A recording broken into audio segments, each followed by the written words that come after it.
O aroma do café recém-passado e o som suave do vento soprando entre as copas das mangueiras eram o despertador natural de Helena.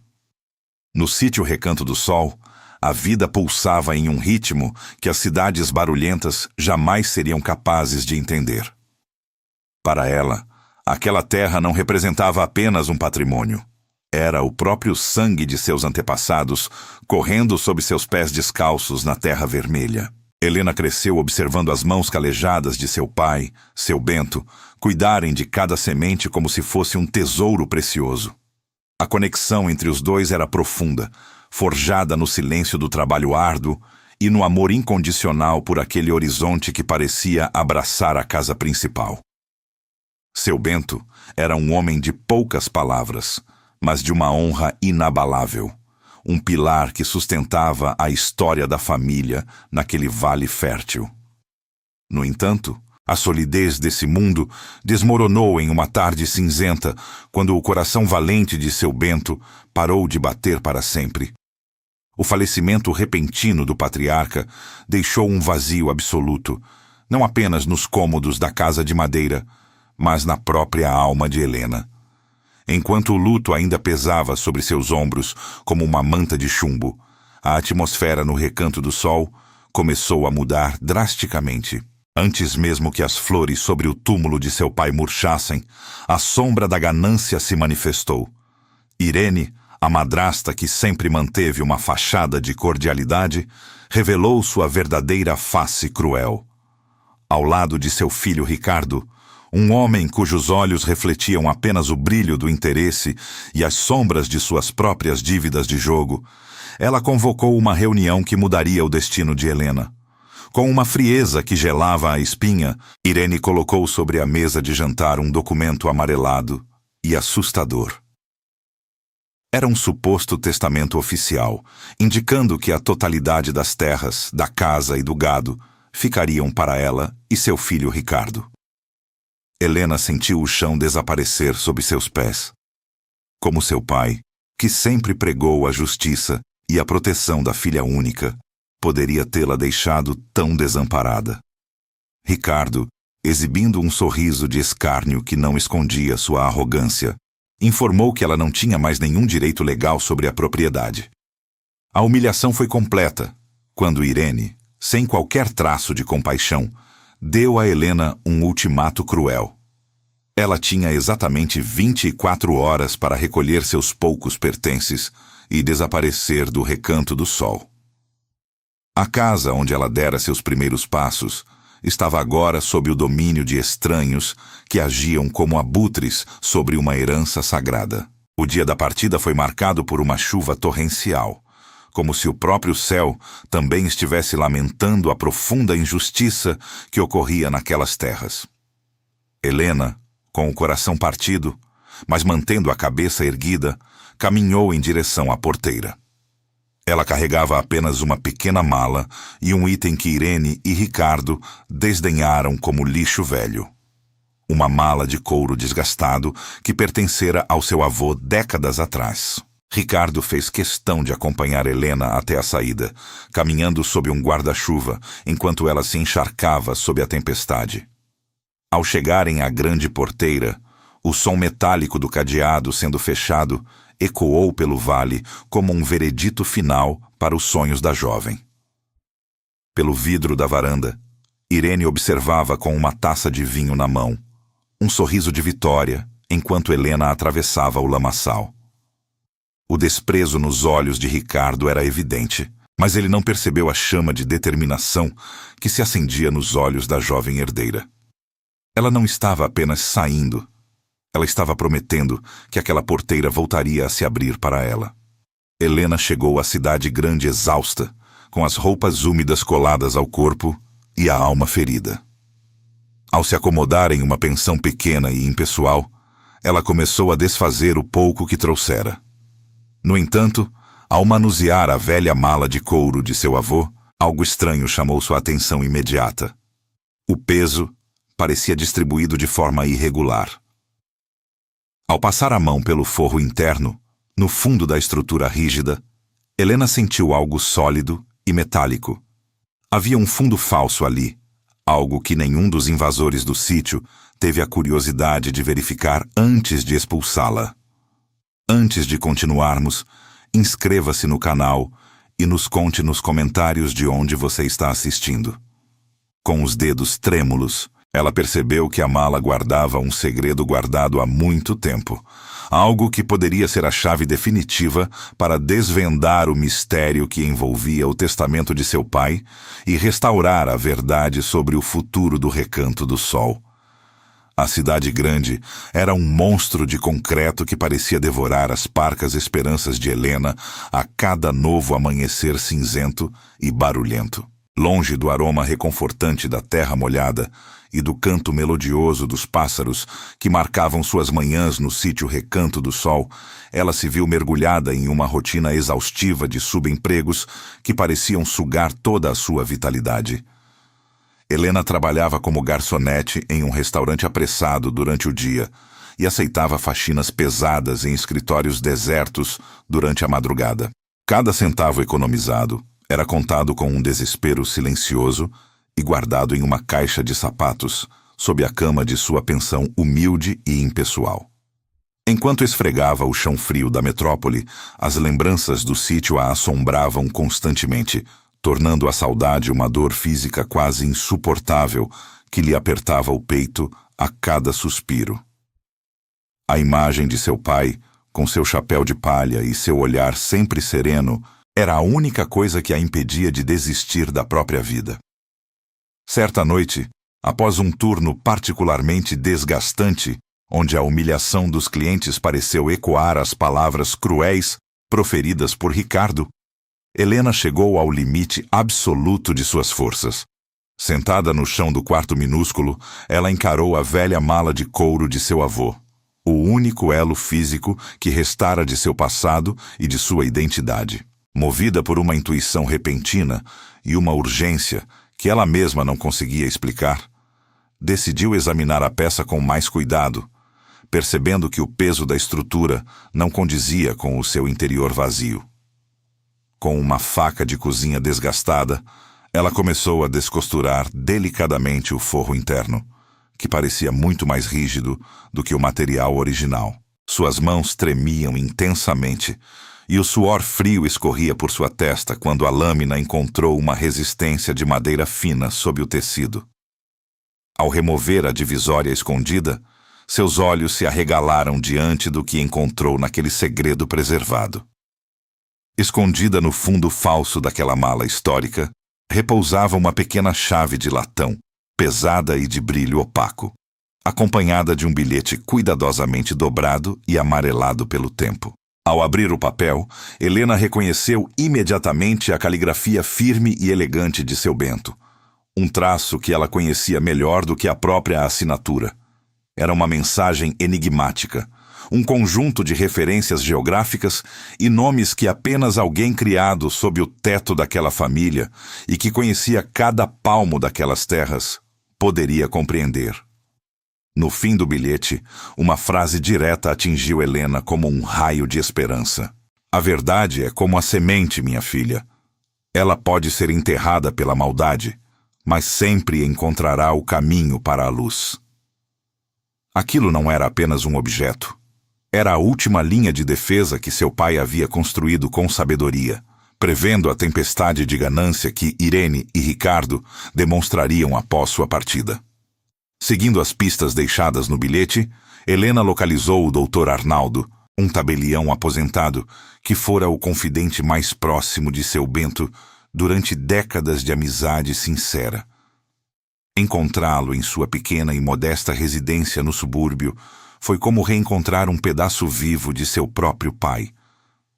Ao ver a chave de latão, o velho tabelião não conteve a emoção, suas mãos trêmulas segurando o metal como se fosse um tesouro sagrado que ele esperava devolver. Ele revelou a Helena que seu Bento, desconfiado das intenções obscuras de Irene e temendo que seu testamento principal pudesse ser manipulado, havia registrado documentos vitais em um cofre particular em uma cidade vizinha, estrategicamente longe das garras dos contatos influentes que a madrasta possuía no cartório local da região rural.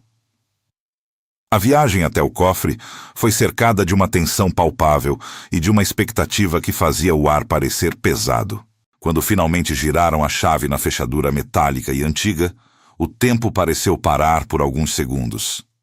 Dentro do compartimento, protegida da umidade e do esquecimento, estava a escritura original e irrevogável do Sítio Recanto do Sol.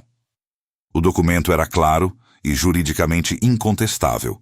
Fora registrado meses após a data do suposto testamento fraudulento que Irene utilizara para expulsá-la. Naquela folha oficial, seu Bento declarava Helena como a única e absoluta herdeira de todas as terras e benfeitorias, garantindo que o legado da família não fosse manchado. Com o documento em mãos, Helena sentiu uma onda de justiça percorrer suas veias, mas a alegria foi rapidamente substituída por uma nova e urgente preocupação. As notícias que chegavam do interior, trazidas por amigos leais que ainda vigiavam o sítio de longe, eram absolutamente devastadoras. Irene e Ricardo, acuados por dívidas de jogo imensas e pressionados por credores perigosos da cidade grande, estavam promovendo um verdadeiro saque contra a propriedade sagrada. A mata nativa, que seu Bento preservara com tanto zelo e amor, estava sendo derrubada para a venda ilegal de madeira nobre. O gado, fruto de anos de seleção genética e trabalho duro, estava sendo vendido a preços de banana para atravessadores sem escrúpulos. O golpe de misericórdia seria a venda definitiva do lote das águas, a joia da coroa do sítio e a parte mais fértil de toda a região, programada para acontecer em exatamente 3 dias, conforme os editais publicados. O relógio dramático agora corria ferozmente contra Helena, e ela não tinha um segundo a perder. Com as últimas economias que restavam de seu trabalho árduo e penoso na metrópole, ela conseguiu contratar um advogado destemido e experiente, especializado em litígios agrários e fraudes documentais complexas. A estratégia jurídica estava traçada com precisão, mas o perigo físico era real e iminente.